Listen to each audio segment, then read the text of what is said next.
तो Cupid chocolate के episode 9 की शुरुआत वहीं से होती है जहाँ से पिछला एपिसोड खत्म हुआ था।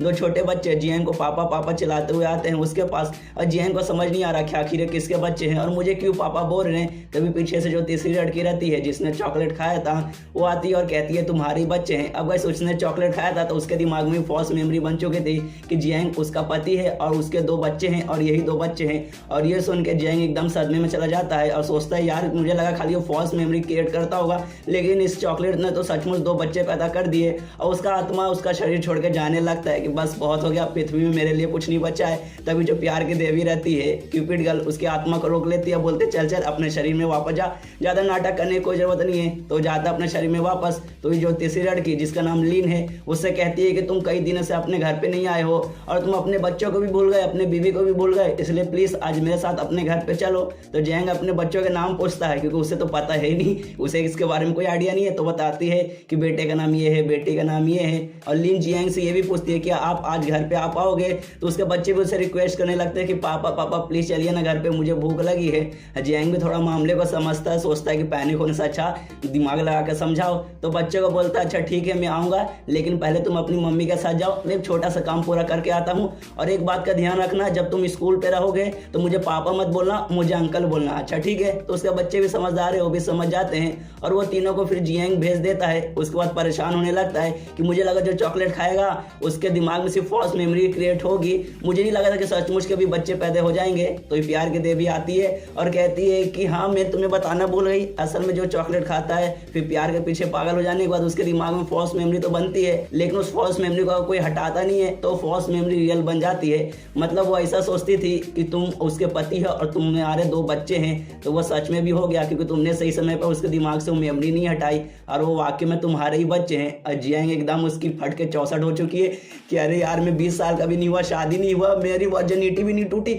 और मेरे दो बच्चे हो गए, अब मैं क्या करूं। उसके बाद सीन शिफ्ट होता है लीन पर जो कि अपने दोनों बच्चे को स्कूल घुमा रही है और सब पूरा बता रही है और उसे ब्लैक बोर्ड के पास ले जाती है जहाँ सारे टॉपरों का नाम था, जहाँ ऑफकोर्स पहले पे जियांग था। हमने पिछले एपिसोड में भी देखा कि उसने टॉप मारा और सेकंड पे और किसी का नहीं बल्कि लीन का नाम था। तो उसके बच्चे भी देख के बोलते हैं मम्मी पापा दोनों कितने अच्छे हैं, पापा फर्स्ट आए मम्मी सेकंड आए। तभी लीन को किसी का फोन आया रहता है शायद स्कूल के किसी प्रिंसिपल का और वो बुलाते हैं कि आओ मुझे तुम्हारे से काम इसलिए ऑफिस में आओ। तो उसके बाद लीन अपने बच्चे को बोलते हैं कि मुझे थोड़ा सा काम है इसलिए मैं अभी आती हूँ, मुझसे वादा करना कि यहाँ से तुम हटना मत, यहीं पे मेरा इंतजार करना। तो उसके बच्चे बोलते हैं अच्छा ठीक है, अब जब तक नहीं आओगे जब तक हम यहीं पे इंतजार करेंगे। उसके बाद लीन चली जाती है, लेकिन बच्चे तो शैतान होते हैं, वो उसकी बात ही नहीं सुनते और फिर घूमने के लिए निकल जाते हैं। पहले लड़का जाता है, उसके पीछे पीछे लड़की भी जाती है और जब लीन वहाँ पे वापस आती है देखती है कि उसके बच्चे नहीं है तो जियांग को बताते हैं कि दोनों बच्चे हमारे गायब हो चुके हैं और बहुत टेंशन में आ जाती है। तो जियांग लीन से कहता है कि तुम प्लीज टेंशन मत लो, मैं वादा करता हूँ मैं दोनों को ढूंढ के तुम्हारे पास लेके आऊंगा।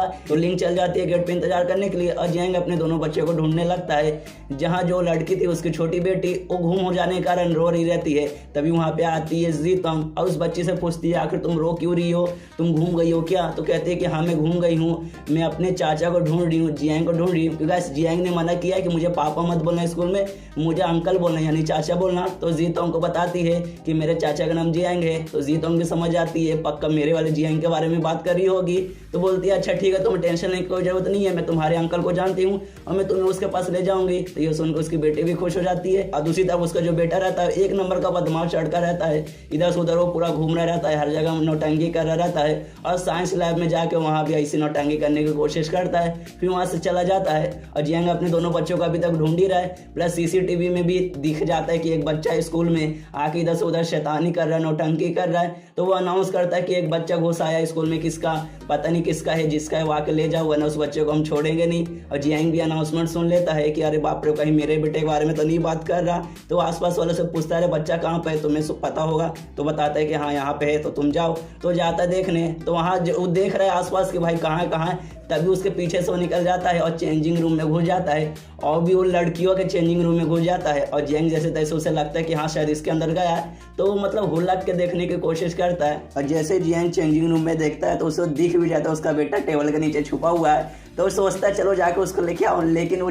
औरतों का चेंजिंग रूम है तो ऐसे जा नहीं सकता, सोचता है अभी रहने देता हूँ, बाद में देखूंगा कोई अच्छा मौका मिलेगा तब। जैसे वहाँ से जाने रहता है पीछे तेन जुआन आ जाती है और कहती है तो यहाँ पे कर क्या रहा है, जियान लड़कियों के ड्रेसिंग रूम में झाँक रहा है, कितना हरामी है। तो उसके बाद सीन शिफ्ट होता है जीतोंग पर, जो कि जियान की बेटी के साथ बैठी है। तब उसको सुनाई देता है आसपास वाले कुछ बच्चे बात करे कि जियांग ने फिर से कोई कारनामा कर दिया है, फिर से कोई उल्टा सीधा काम किया है और वहाँ पे मतलब उसका ड्रामा चल रहा है, इसलिए चलो जाके देखते हैं। फिर वापस सीन शिफ्ट होता है जियांग पे, जहाँ सारी लड़कियां उस पर मतलब चिल्ला रही है कि कितना ठरकी हो गया तू, औरतों के चेंजिंग रूम में देख रहा है, तुझे इस बात की जरूर सजा मिलेगी। जियांग समझाने की कोशिश करता है, अरे सुनो मैं जानबूझ के नहीं देख रहा था, मेरे पीछे कुछ कारण है, मतलब मैं ऐसे नहीं देख रहा था, कुछ रीजन मैं बताता हूँ। लेकिन कोई भी लड़कियां उसकी बात सुनने के लिए तैयारी नहीं होती और तेंग जुआन उसे कहती है चल इस बार तूने देखा, इस बार तूने ये नौटंकी किया, तुझे छोड़ देंगे, बस तू एक बार माफी मांग ले और माफी मांग के चुपचाप यहाँ से निकल जा। और तभी पीछे से जियांग का बेटा जाता है चिल्लाते हुए कि पापा मैं आपको कुछ नहीं होने दूंगा, मैं आपको बचा लूंगा।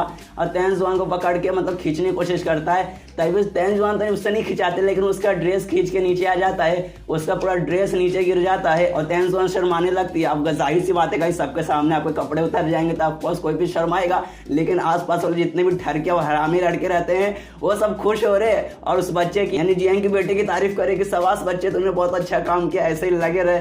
अब बेचारी तेंग जुआन शर्मा रही है, बेचारी का कपड़ा खुल गया सबके सामने। तभी पीछे से लड़का भी चिल्लाता है देखो ये वही बच्चा है जो कब से स्कूल में पूरी नौटंकी कर इधर उधर घूम रहा है, पूरा शैतानी कर रहा है। तो जियांग बोलता है प्लीज बच्चे पे इतना प्रेशर मत डालो, बच्चे को इतना परेशान मत करो, उसकी कोई गलती नहीं है, बच्चे से जो भी गड़बड़ हुआ उसकी सजा तुम मुझे दे दो। उतने में जो जीतोंग रहती है वो भी वहाँ पे पहुंच जाती है उसकी बेटी को लेकर, और जो बाकी लड़कियां हैं वो जियांग पे पहले से इतनी गुस्सा थी, ऊपर से उसके बेटे ने जो कारनामा किया तेंग जुआन के कपड़े खोल दिए, उस बात पे और उसको गुस्सा आ जाता है सारे लड़कियों के, और वो लोग इस पे और गुस्सा करने लगते हैं। पीछे से तेंग जुआन भी आती है, इसको बहुत सबक सिखाओ, इसको छोड़ना मत, इसकी हड्डी पसली एक कर देना। इसके बाद सीन शिफ्ट होता है लिन पर, जो कि गेट के पास इंतजार कर रही है कि उसका पति उसके बच्चे को लेकर नहीं आया है, और तभी देखती है जियांग उसके दोनों बच्चों को लेकर आ रहा है और उसके पास ला कर दे देता है, और जियांग उससे कहता है कि मैंने कहा था ना कि मैं पक्का लेके आऊंगा, सही सलामत कुछ नहीं होने दूंगा। तभी परी पीछे से जियांग को कहती है अरे आज तुमने आज बहुत अच्छा काम किया, मांगो आज क्या मांगोगे, मैं आज तुम्हें वो दूंगी। तो जियांग उससे कहता है कि मुझे बस कंधे की मसाज कर देना, उससे ज्यादा कुछ नहीं। और लिन को लगता है कि जियांग मुझसे बोल रहा है कि उस परी को जियांग के अलावा और कोई नहीं देख सकता, तो वो जियांग के कंधों पे मसाज भी देने लगती है। तो जियांग उसे बोलने लगता है अरे प्लीज प्लीज तुम ये मत करो, मैं तुम्हें नहीं बोल रहा था, मैं किसी और को बोल रहा था। और तभी वो लिन से कहता है कि मुझे तुमसे कुछ पूछना है, तुम हमारे बच्चों को देखोगी तो लगेंगे कि ये लगभग 8 साल के हैं और हमारी उम्र लगभग अभी 20 साल भी नहीं हुई है, मतलब हमारी एज में लगभग 12 साल का डिफरेंस है, तो सोचो ये हमारे बच्चे कैसे हो सकते हैं। तो लिन भी बोलती है कि हाँ हमारी एज डिफरेंस सिर्फ 12 है, लेकिन मुझे पक्का पता ये हमारे बच्चे हैं। तो जियांग परेशान होने लगता है, अरे यार ये लड़की समझ ही नहीं रही, एकदम पागल ही हो चुकी है, आखिर मैं इसको कैसे समझाऊं, इसके पास अक्ल वक्ल नहीं यार, इतनी सी बात इसे समझ जानी चाहिए थी कि हमारे बच्चे कैसे हो सकते, अभी हम इतने जवानी हैं। तो पीछे से परी बोलती है अरे यार ये जादू का कमाल जो है। तो जियांग उससे चिल्लाता अगर जादू का कमाल है तो जादू हटा इसे चुपचाप, जल्दी नौटंकी मत कर मेरे सामने। तो परी उसे बताती है कि अगर ऐसी ये सब चलता रहा तो जिससे रिलेटेड जो भी लोग हैं, मतलब इसके मम्मी पापा भाई बहन, वो सभी अपना रियल मेमोरी भूल जाएंगे और उनके दिमाग में भी फेक मेमोरी आ जाएंगे कि ये तुम्हारी बीबी है, तुम इसके पति हो और तुम्हारे 2 बच्चे भी हैं, इसलिए तुम्हें जल्दी करके इसको संभालना पड़ेगा। तभी पीछे से मतलब लिन बोलती है अरे तुम किससे बात कर रहे हो। तो जियांग बोलता है अरे नहीं किसी से नहीं, चलो मैं आज तुम्हें अपने घर पे ले चलता हूँ। तो लिन बोलते हैं अच्छा ठीक है हम अपने घर पे जाएंगे। तो लोग जाते हैं और वो और किसी का नहीं बल्कि लिन का घर रहेगा, क्योंकि लिन को लगता है कि उसका पति है, तो ऑफकोर्स उसकी घर में जाएंगे। तो लोग घर में पहुंचते हैं, जियांग सोचता है कि वाकई में इसके रिलेटेड जितने भी लोग हैं वो सबके दिमाग में फर्स्ट मेमोरी आ गई होगी या फिर नहीं आई होगी, अगर नहीं आई होगी तो मेरी तो बैंड बज जाएगी। तभी वो दरवाजे पे मतलब पटकती है कि मोम दरवाज़ा खोलिए। तभी अंदर से एक औरत आती है, लेकिन उससे पहले एक चाकू आता है जो कि दम जियांग के पास दम बच जाता, बाल बाल बना उसके टुकड़े हो जाते हैं, और अंदर से निकलती है लिन की मोम यानी जियांग की सास, और वो जियांग को देख के बोलती है आखिरकार ये घर पे आ ही गया, मुझे नहीं लगा था कभी आएगा। और यहीं पे ये एपिसोड खत्म हो जाता है। कोई बात नहीं, मैं अगला एपिसोड भी यहीं एक्सप्लेन कर देता हूँ। इस एपिसोड की शुरुआत वहीं से होती है जहाँ से खत्म हुई थी, मतलब उसकी सास आकर उस पर चाकू फेंकी और बोलती है मुझे नहीं लगा था ये कभी घर पे आएगा। और यहाँ पे जियांग समझ आता है कि सिर्फ लिन के नहीं बल्कि उससे रिलेटेड जितने भी लोग हैं उनके दिमाग में फॉल्स मेमोरी आ चुके हैं, इसलिए मुझे अपने ये दामाद समझ रही है। और बोलता है कि हाँ प्लीज़ आंटी मुझे माफ़ कर दीजिए, आज मैं फाइनली आ गया। तो इस बात पर लिन की माँ को गुस्सा आ जाता है, क्या आंटी तुम मुझे बोल रहे तेरी इतनी हिम्मत, और बहुत गुस्सा करती है। तो जियांग बोलता है सॉरी सॉरी मुझे माफ़ कर दीजिए मैडम। इस बात पे और गुस्सा हो जाती है, क्या मैडम तू इतने दिन मतलब घर से गायब था, इसमें तो ये ये भी भूल गया कि माँ कैसे बोला जाता है। तो जियांग बोलता है सर सॉरी माँ, मुझे माफ़ कर दीजिए। और ऐसे मतलब गुस्सा कर रही है कि तुझे क्या हो गया जियांग, तू कितना मतलब खराब दामाद है, कैसा दामाद है तू। तो पीछे से लीन बोलते हैं अरे माँ प्लीज़ आप शांत हो जाइए, गुस्सा मत कीजिए, बेचारे भूखे होंगे, चलिए घर पे जाके हम लोग खाना खाते हैं। तो लोग घर में जाते हैं, जियांग भी घर में जाता है तो देखता है कि लीन का जो घर है वो काफ़ी छोटा, मतलब काफ़ी गरीब फैमिली से है, कुछ खास उसके घर में फैंसी वगैरह नहीं है। तभी लीन बोलती है अच्छा वहाँ पे खड़े मत रहिए, आइए खाना खाइए। और वो लोग सब खाना पीना खा लेते हैं। उसके बाद सीन शिफ्ट होता है जीतोंग पे, जो कि अपने घर पर है और वो जियान को मैसेज भेजना चाहती है, उसको डेट पे बुलाना चाहती है संडे को, लेकिन उसको समझ नहीं आ रहा आखिर वो कैसे बोले। सोचती है सीधे सी जाके मैं मुंह पे बोलूँगी कि प्लीज़ चलो डेट पे। तो फिर शर्मा जाती है कि नहीं यार मैं ऐसा नहीं बोल सकती हूँ, मैं काम करती हूँ, फ़ोन पे बोल देती हूँ। लेकिन फ़ोन में भी बोलने पे वो काफ़ी मतलब घबरा रही थी कि इतना रात हो गया है, कहीं वो सो तो नहीं गया होगा, अगर मैं बोलूँगी तो वो हाँ बोलेगा कि नहीं। और पूरा उसका भी दिमाग खराब हो रहा है यार, मैं कैसे बुलाऊँ। उसके बाद सीन वापस जियांग और लीन पे शिफ्ट होता है, जो कि अपने घर में है, मतलब लीन के घर में। और खाना पीना उनका खा के हो चुका है, तो बर्तन वगैरह वो लोग साफ कर रहे हैं। तभी जियांग देखता है कि लीन का मतलब थोड़ा सा तबीयत खराब है। तो उसके बच्चे पीछे से बोलते हैं कि पापा आप मम्मी को मतलब जोर से हक कर लीजिए तो ठीक हो जाएगी। तो लीन शर्माने लगती है और जियांग भी शर्माने लगता है कि अरे यार सचमुच मेरी बीवी नहीं है, मैं हक वक कुछ नहीं कर सकता। दोनों के बीच में काफी मतलब स्वीट सा एक मोमेंट हो जाता है। तभी पीछे से लीन की माँ आती है, कहती है हाँ लगे रहो दोनों, मैं जा रही हूँ बाहर, मुझे आने में काफी टाइम भी हो सकता है, या ऐसा भी हो सकता है कि मैं आऊँ ही ना आज रात में, डायरेक्ट कल आऊँ। उसके बाद जियांग भी अपने कमरे में जाता है और उसके जो दो बच्चे हैं उन्हें पढ़ाने लगता है, बताने लगता है। तभी उसके कमरे में उसकी बीवी यानी लीन आती है और अपना कपड़ा चेंज करने लगती है, जो देख कर जियांग शर्मा जाता है और अपने दोनों बच्चों को बोलता है कि चलो रात हो चुकी है बहुत, आज के लिए बहुत पढ़ लिए, जाके अपने कमरे में सो जाओ। और वो भी शर्मा रहा है कि उसके सामने चेंज करिए कपड़े। तो भी बोलता है अच्छा ठीक है मैं बाहर जाता हूँ, बाहर बैठ के मैं टीवी देखता हूँ। तो टीवी जाता है बैठने और सबसे कमाल की बात टीवी पे यही न्यूज़ आ रहा है कि दो लड़का लड़की है जिनकी उम्र 20 भी नहीं हुई, दोनों ने शादी कर लिया, दोनों के बच्चे भी है। जियांग परेशान, अरे यार आज के दिन ही इनको टीवी पे यही सब दिखाना था क्या। तभी जो चेंज करके लीन थी वो आ जाती है और उसने मतलब नाइट सूट वगैरह पहना है, जो देख के ऑफकोर्स जियांग की हालत थोड़ी सा मतलब वो नर्वस है, थोड़ा सा शर्मा रहा है। और फिर लीन जियांग के पास आके बैठ जाती है और कहती है कि मुझे नहीं लगता कि आज मॉम घर पे आएगी, वो शायद आज पूरी रात बाहर ही रहे, मतलब आज रात सिर्फ हम दोनों हैं और हमारे दोनों बच्चे हैं।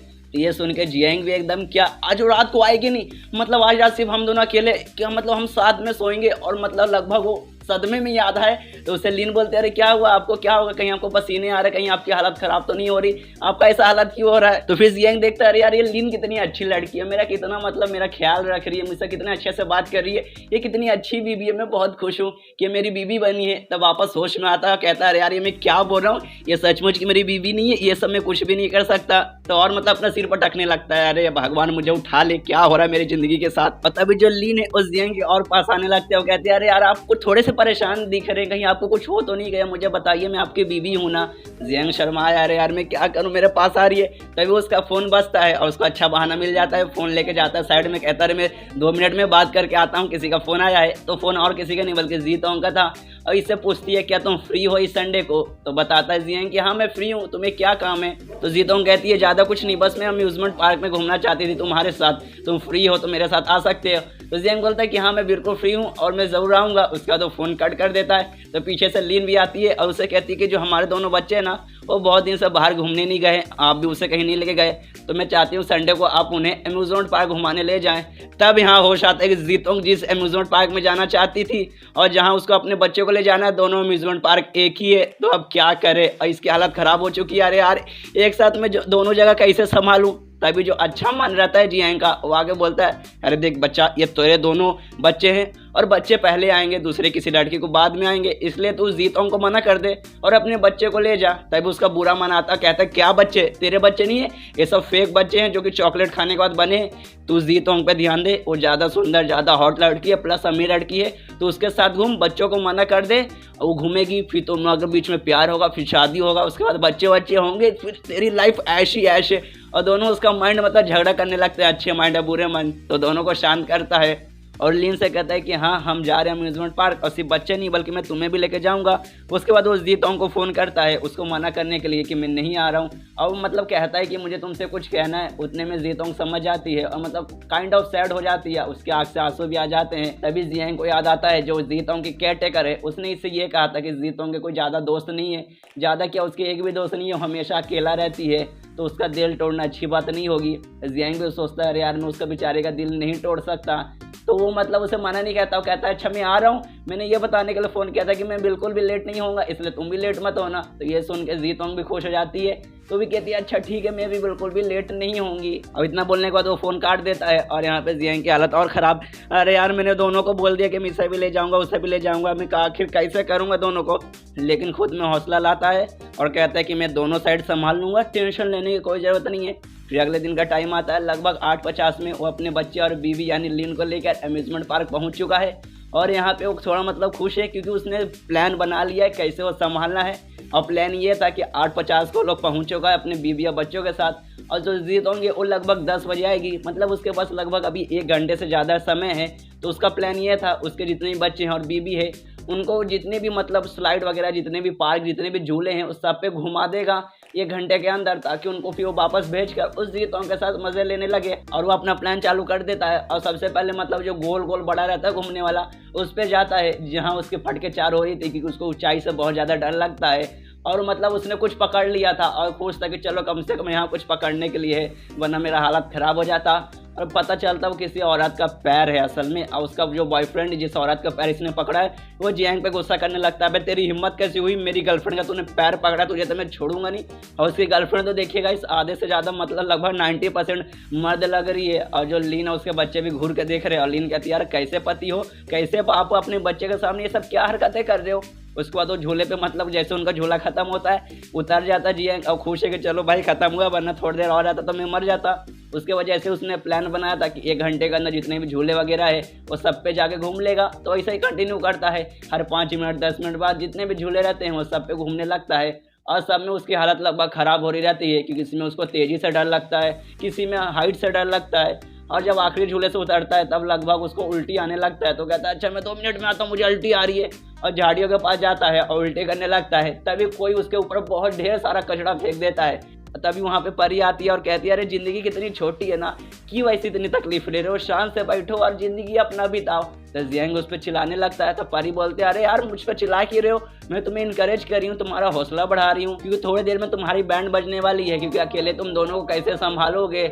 तो जियांग बोलता है अरे इसकी टेंशन लेने की कोई ज़रूरत नहीं, मेरे पास प्लान है।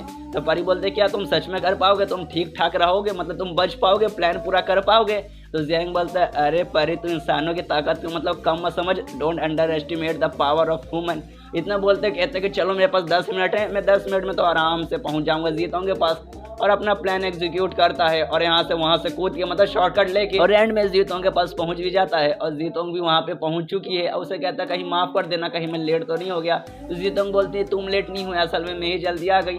और यहीं पे ये एपिसोड खत्म होता है। तो मिलते हैं अगले किसी वीडियो में, जब तक के लिए बाय बाय।